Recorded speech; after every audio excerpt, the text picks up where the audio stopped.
Hey, welcome to our 5-minute devotion time. Today again we're going to be looking at one of our Bible characters, trying to glean from these characters of the Bible, men and women, their successes and their failures, and make them practical to our own lives.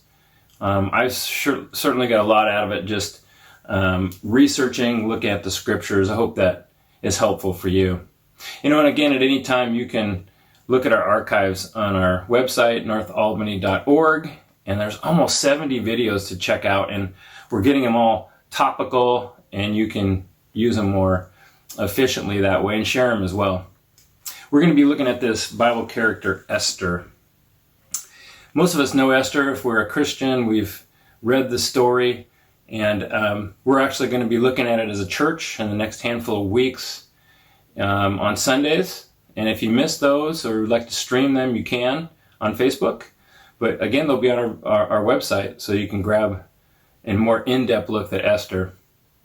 But we know the story of Esther. It's almost a princess story, a Walt Disney creation. In fact, I think almost as if Walt knew about Esther and used this story for Cinderella. It's kind of interesting, the parallels to Esther's story.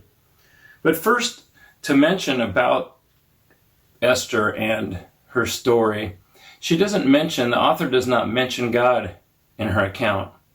That's interesting. It almost begs the question of why. It seems as if the author intentionally left God out to maybe make it more effective as you read her account. That's interesting. But the one thing that it led to through the years is not including Esther in the canon. A lot of times it was on the chopping block as they were looking at which books stay in the Bible and which need to go. Esther was one of those that was often on the chopping block. But as you know, it's in the Bible, so it made it. And then the next thing, just for you trivia buffs, the longest verse in the Bible is found in Esther. So if you can kind of put that in back of your gray matter as you're playing Bible trivia, or you could just pop it on somebody and say, hey, you know what the longest verse in the Bible is? Where it's found? Esther 8. And you'll be able to stump somebody, maybe. But the story is a wonderful story about the Jews, again, and they were delivered from absolute annihilation. And it plays out that Esther played a huge role, a significant role, as she bravely and courageously saved her people. She was born a Jew. Her mom and dad died, and along came Mordecai from her family, who adopted her. And it would play out later that her nationality would become a problem. In fact, she kept it silent, and we're going to see why in just a moment. They were part of the Persian Empire at this point.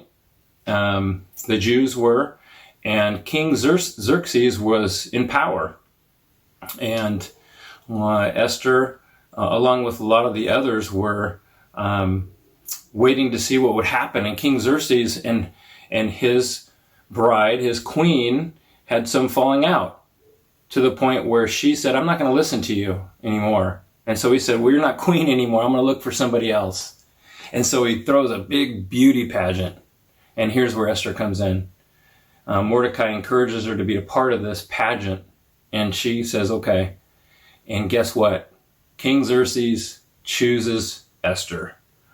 Here we go with the Disney theme song coming in the background as she becomes the queen. Now, along the way, she approaches the king for different things, and he listens to her. But kings in those days, you had to approach them at the right time, in the right way, in the right manner, or it was curtains for you. And so knowing that sets up the rest of the story of the book. There's a bad guy named Haman who wants to annihilate the Jews. In fact, he says, King, that's the problem around here, is these Jews. Make an edict that will just wipe them all out. And the king listens to him and makes this proclamation. Here again, Mordecai comes in and says, please Queen Esther, go before the king, whatever you can do, because our people are going to die. And here she has to be careful of not saying she's a Jew, right? But she goes before the king and says, this is what this wicked man is doing. And the king listens to her. And in fact, the interesting flip to the story is this bad guy Haman built these hanging gallows for Mordecai. And when the king heard about it, he flipped it around, and Haman was the one who hangs in the end. Interesting, crazy story. But what we learn about Esther is her great obedience to her family, her people, and her courage by approaching the king. We're looking forward to hearing more about Esther later, but appreciate it so much for your time. Hope this was encouraging to you. We'll see you again soon, church.